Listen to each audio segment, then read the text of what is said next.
Okay, John chapter 2. You're visiting with us. We are working through the Gospels here, inching our way along, it seems, but I hope that it's been a good study. The last couple of weeks we've been in John, and we're ready for John chapter 2, where Jesus turns the water to wine in this particular section. One of the things, and we'll spend a little time, depending on how much you want to comment on, about whether this was fermented or unfermented wine that Jesus changed the water to. But I think what happens sometimes is we forget the point. We get into those types of discussions in reference to what we think or what we believe or what can be proven or not proven. It becomes a deeper issue, and maybe a more emotional issue than it ought to be. And we forget what the whole point is, or what's actually taking place. So I want us to just sort of keep that in mind as we study, because we don't want to miss the point. The word for wine, as it is used here, is ormos, and it can mean either fermented or unfermented grape juice.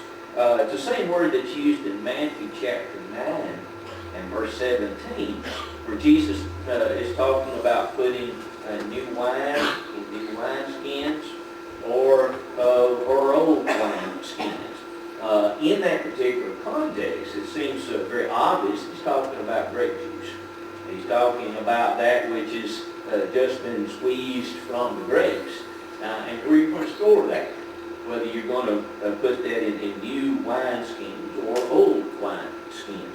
So it's that particular word here. I hope that it will be very obvious to all of us that Jesus was not going to do anything that would encourage drunkenness or something that is sinful. And I think that would be very obvious from other passages. I want us to look at 1 Peter chapter 4. This is a passage, I think, that any time that we're talking about this particular subject that needs to come into the picture. In chapter 4, and let's start reading with verse 1 of 1 Peter 4. Therefore, since Christ suffered for us in the flesh, arm yourselves also with the same mind.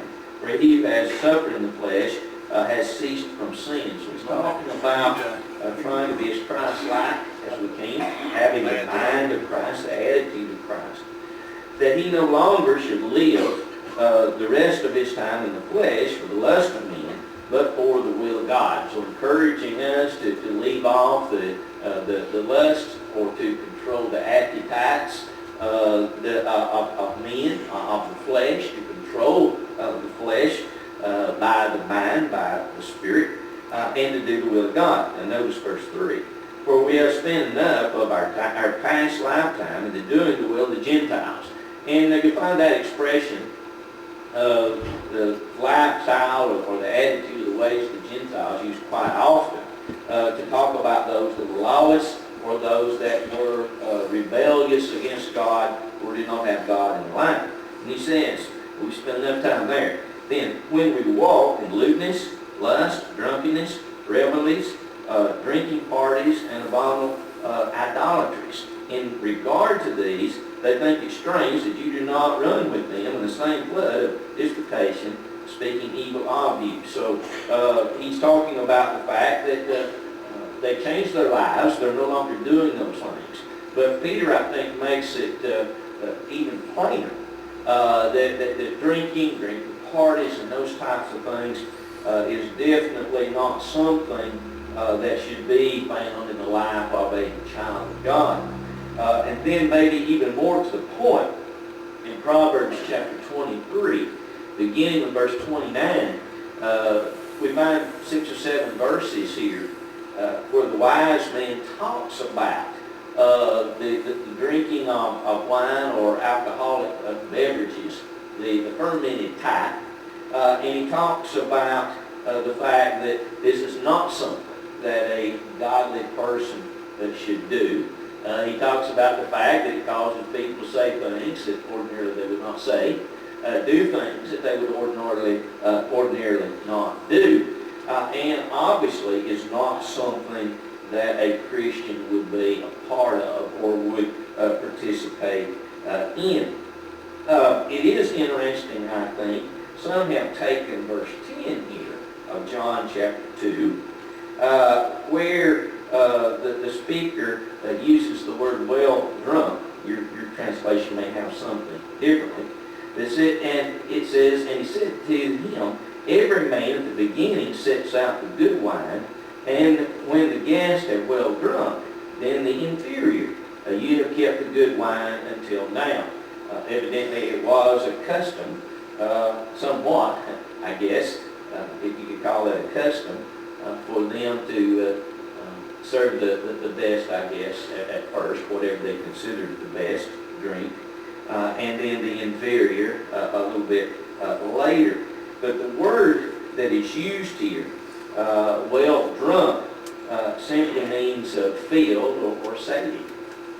It is not an idea that somebody was past the ability to taste or understand or to conduct themselves properly. So Jesus would not have encouraged any sort of an alcoholic type party. We know that Jesus did not sin here upon this earth, and thus would not have been a part of that. There are a lot of things that point to this as well when you just look at the particular wording. There are a lot of quotes from ancient writers that point or speak to the superiority of non-intoxicated wine. So when they're talking about a wine that is superior, what they were talking about was basically the new wine, or that which had the alcohol basically filtered out. Additionally, the Greek word translated drunk freely, as we noted, or well drunk, can and many times did simply carry that meaning of filled or sated, rather than what we would talk about somebody being drunk. In 1 Corinthians 11 and verse 21, where it talks about the folks being filled with food and drink, and he uses that in contrast to those that were empty. So that's the same meaning or the same word. There were those that were hungry, and there were those that had eaten to their fill. So that was the basic idea. The main teaching of the Canaan miracle centers, I think, on two concerns, and this is what I want us not to miss. We'll come back to the wine thing if you have a question in a moment, but I want to make sure that we get this first. That there were two things that we really need to understand from this particular miracle. Number one was, as Jesus was now beginning his personal ministry, this miracle proved the power of God being within him, that God was with him. Because what he did was beyond the natural. It was beyond the normal. So Jesus now, as he begins his public ministry, is going to begin to perform miracles, and they are going to illustrate that here is a man that he's more than just a good person. He's more than just the average.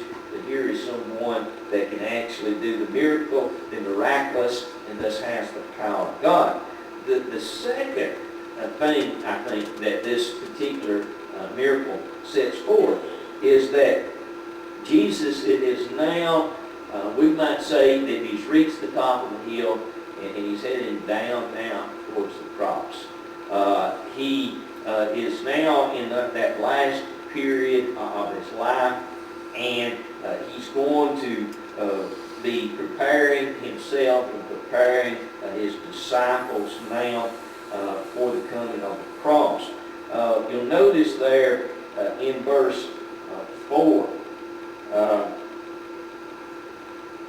Jesus said to his mother, "Woman, what does your concern have to do with me? My hour has not yet come." Making reference, it seems, to his death, his burial, and his resurrection. He uses that expression, "the hour has not come," several times in the next couple of years. And but the hour is now approaching. And Jesus is now beginning to do some things to sort of pave the way for what is actually going to take place. Notice the response there in that verse. "Woman, what does your concern have to do with me?" Almost sounds kind of rude, doesn't it? As we would think about that type of thing today. Likely the idea, though, it is not rudeness per se, because that seems out of character to think that, but that Jesus is now going to be really emphasizing what matters and what really doesn't matter. And whether they had good wine to drink is completely insignificant in contrast or comparison to what Jesus is here to do. And the emphasis now is going to be put on his identity as the Son of God and the sacrifice that he's going to make, the price that he's going to pay in order for people to have the forgiveness of their sins. So the miracle here, as it is set forth, shows the ultimate concern, the real concern. It's interesting, I think, that we so many times get sidetracked. That, again, and I think that's probably a good point to talk about that, because as I started out, I think we get sidetracked sometimes on an argument in reference to fermented or unfermented wine. Not that that's insignificant at all, but we can get so caught up in that type of discussion that we really forget of ultimately what matters most. And we can do that in our lives. There can be things that can become hobbies. They can become almost pet issues. And we are so concerned, we're so wrapped up in one particular thing that we may be missing the big picture. Again, this is not to suggest that the little things are unimportant. Here was a situation where Jesus seems to be turning the focus and trying to at least leave the impression that there's something more important coming. This was important to them at the time, but in the big picture, whether they had good food or good wine to drink, that really was insignificant in reference to what Jesus was going to do. On down in verse 11. Yes.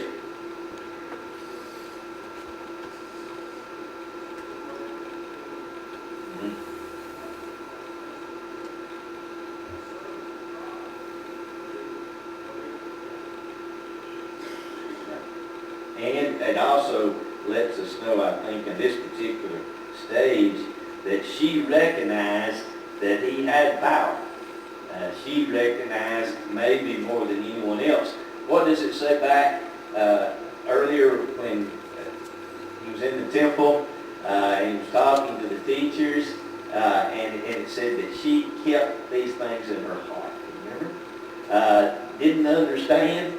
I'm sure that the issues with Jesus were those of us that have had children go through those years, 12, 13, 14. A lot of times we could say, "I don't understand this kid." You need to lock them up somewhere during those years because you can't understand what's going on in their minds. But Jesus must have really been a challenge to them to recognize this child as he was developing and changing. But she obviously felt he could do something about this, or she wouldn't have said anything to him in the first place. So, and the bigger picture, just what you were saying, is the fact that that issue is emphasized throughout the Scriptures, doing what Jesus asked us to do and what He tells us to do for the good of ourselves and others.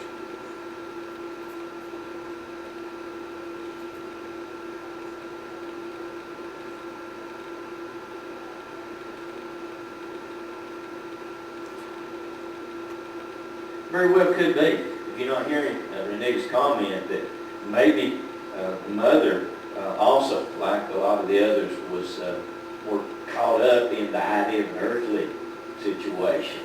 And very, very possible. It would have been really difficult, I think, if she had completely understood what was going to take place. That she was going to actually stand at the foot of the cross. I suspect you're right. I suspect that she didn't have the complete picture of that at this point. And maybe she thought like the disciples did, this will be her king. Very well could be. We talked a lot about Mary and the special lady that she was. And we know that there are those today that actually worship her. And the Bible doesn't teach that, doesn't uphold that. The worship is to go to her son. And yet, she was highly favored, the Bible says. She was a special teenager. She was selected by God, obviously, for a reason. A lot of heartache, wasn't it? A lot of heartache in her life to have her oldest son eventually go to the cross being accused of things that he didn't do. Completely innocent, and yet she had to withstand that and endure that. So difficult, no doubt, and no doubt she didn't understand everything. Good point. Anybody else thought there? If you drop on down to verse 11, I want to make a point about it says this beginning of signs. So this is the beginning. Okay, and John uses the word signs seemingly more than the other writers. They'll talk about miracles and that type of thing and use that terminology, but he uses the word signs. So this is the beginning of the signs that Jesus did in Cana of Galilee and manifested His glory, and His disciples believed in Him. So I think verse 11 is the key to these verses. This was the beginning of the ministry. And it was for the purpose of causing folks to believe that indeed He was the Christ. He was the Son of God. Now, they still missed the point. Back to Renita's point again. They still maybe missed the point of what He was actually going to do as the King, as the Savior. Still thinking that this was more of an earthly kingdom, an earthly establishment. That He would do something about the oppression of the Roman government. We know, looking back, obviously that was not His point, that it would have been difficult for them to have understood that. But His glory was going to be manifested. And it says that His disciples believed in Him. Now, John, as I noted, uses the word sign, or, sort of it's this idea of what the miracles signify. S-I-G-N, you have the word there. So to signify or to signify what the point was. So the signs were pointing to something. There was something beyond the turning the water to wine. What did that mean? What is it signifying? What is it pointing to? It was an act of power that pointed to something else. And John is going to use the word sign. He's going to use it there. On down to verse 23. And I'll just run through these just to illustrate. In chapter 3 and verse 2, the word sign. Chapter 4, verse 54. Chapter 6, verses 2 and 14. And verse 26, verse 30. In chapter 7, chapter 9, chapter 10. Right on through, John is going to use the word sign. Where in Matthew's account, he may use the word miracle. But indeed, John seems to be putting more of an emphasis than the others on what these things were pointing to, what they were signifying. And I think that that's an interesting thought there. Anything else in that? We'll talk about the... Yeah. The word, though, the original word is more to... It can be translated either way, but John seems to be emphasizing more the idea of a sign, but you'll find it translated both ways. It depends on which translation you have. You'll have it both ways. Yeah.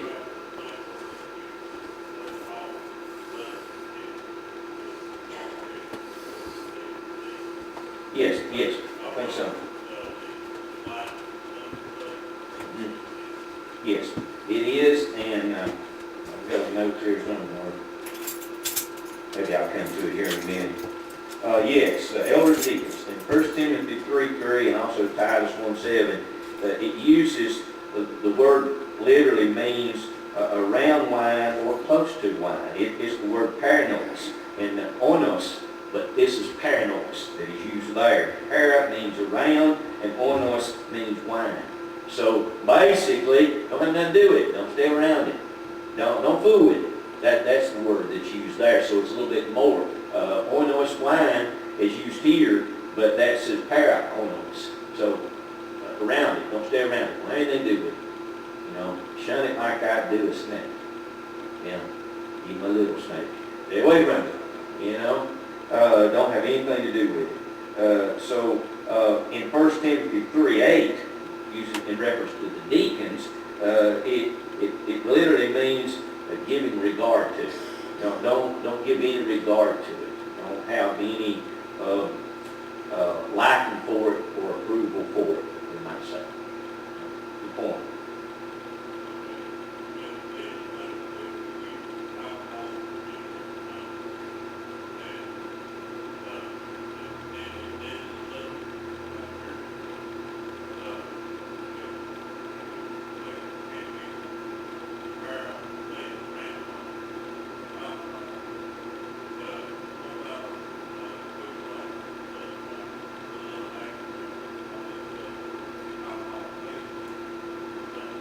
I think it all comes back to the abuse of things. There's so many things that are not wrong within themselves unless they are abused or used wrongly. And that kind of brings me back, I guess, where I want to go to anyway. Christianity has to be lived in the world, right in the middle of it. And we're living in the middle of a world that is opposed to God. Alvin prayed a minute ago, that we would turn back to Christianity. But I had the thought, Alvin, I don't know if we've ever been there. I know what your point was, and I agree. Our nation has moved away from God, hasn't it, compared to where it was.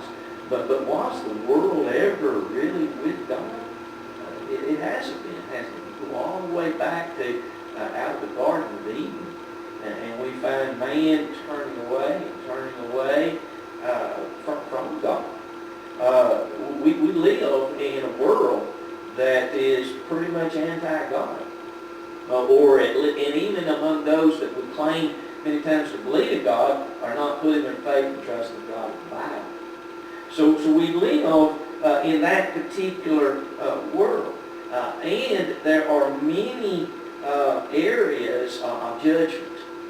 There are many areas where we have to,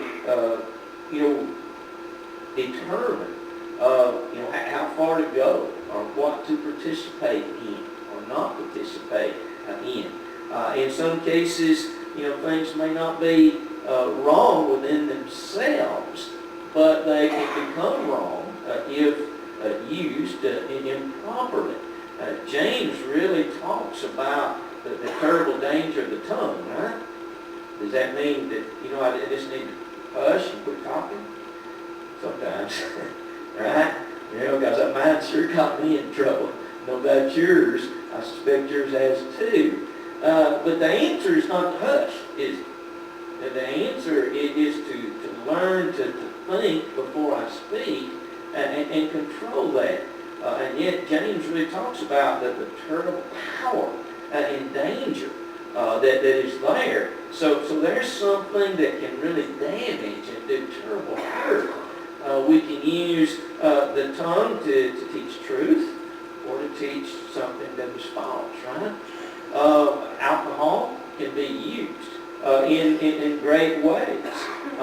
And that's one of the arguments they're making about the marijuana issues that we've heard so much about, right? Using for a medical thing. Well, there are different things. There are different plants and things that have been used for many, many years to help with certain problems and illnesses. But there's that danger, isn't there? You know what the biggest drug problem is today?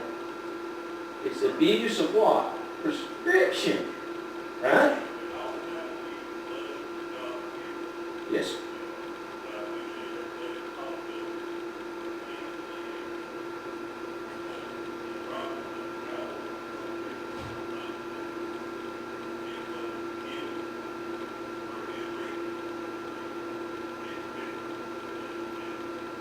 Exactly. Now, I do want to say this. That's not to say that, you know, when we're applying it to this particular issue that, you know, we need to say, okay, just don't abuse it. As long as you just have one beer, you're all right. Well, now we turn to a different situation here. We have to, there are other concerns. There's also the appearance that as Christians we have to be concerned about. There are certain places that we just don't go. I've used this illustration, and I know it's pretty simple, but you know, if you're on the road, and probably a different situation now, we all have cell phones, but you know, you run out of gas and you need to call for some help, and you got a couple of choices, and one is the beer joint, and the other is maybe a house next door. Well, you know, as the preacher, I know which house I'm going to. I'm not going in the beer joint. Because sure as the world, somebody like Patty Dodson to drive by right at that time, and she's going to tell everybody, you know. No, you get the point, right? You know, we have to make some choices here. And when it comes to alcohol, then the Christian stand from everything that you put together, from the Old Testament warnings to the New, is you stay away from that, and I'm talking here about recreational type of drinking, that kind of thing. It is something that we should shun and do our best not to have anything to do with it. I do want to quickly get into a couple of these words. There are two primary Hebrew words that are translated wine or whatever. One is heteros, and it's translated wine, and the King James translation, at least the 1611 translation, they used a word that referred to unfermented and fermented grape beverages. But this particular word there refers more just to grape juice. The terms were used both ways, sometimes in reference to what was fermented, sometimes to something that was unfermented. Another word was yawan, and it referred to fermented and unfermented grape juice. But it was commonly used in negative connotations. They had two words. The first one I mentioned was more likely used to refer just to grape juice, like maybe you had with your breakfast this morning. The second one was used in reference to the kind we needed to avoid. But in Psalm 104 and verse 15, and also in Proverbs 31 and verse 6, the word seems to be used more as a painkiller. You know, in reference to what might take place at the doctor's office or whatever. I've already mentioned the primary Greek word, and again, it could refer to fermented or unfermented grape juice. It's used negatively in Luke 1:15, Revelation 14, verse 8. It's used in a positive way, as here in John chapter 2. The ancient writers, such as Pliny and Horace and Plutarch, they commonly equated unfermented wine with the best quality. So if you're talking about the best wine, a lot of these old writers said the best kind was the new wine, the kind that was not fermented.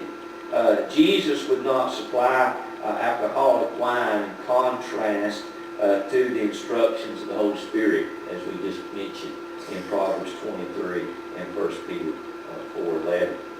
Also, a lot of their wines were very commonly mixed with water. They were diluted. Several ancient authors refer to the custom of diluting their wines. One writer said it was 3 parts water to 1 part wine. Another writer said it was 2 parts wine to 5 parts water. And Homer and other writers back in that day, they required 20 parts of water to 1 part wine. I don't think anybody likes to drink anything to do with this, do you? Because it was so diluted. Hippocrates considered 20 parts water to 1 part of wine to be the proper beverage. Again, if you go back and you pull everything together, the emphasis is on the abuse, and also I think all of the evidence shows that Jesus did not do anything that was wrong or sinful, and he did not show approval for alcoholic fermented beverages, but what he turned was water into the best, as we would say, grape juice that they had at that time. Anybody would have thought that. Also, at the point that Pat was making, there were a lot of ancient writers, such as Aristotle, Pliny. They indicated that unfermented wine was known and preferred to alcoholic wine for the medical purposes. It didn't have the side effects. So grape juice is good for you. And they even felt that it was good for you back then, and it was actually better than the alcoholic because of the side effects that were not there. Passover, talked about the wine that they used there, but there are just several things that all indicate or point to the fact that in the Bible, you have to look at the context of whether he's warning against an alcoholic beverage or whether he is showing maybe approval for the other type. I'm sorry we don't have any more time. If you think about that and you have a question, we'll try to deal with that a little bit later. The next text is in the latter part of chapter 2, beginning with verse 13, and then we'll move into chapter 3. Appreciate your comments this morning.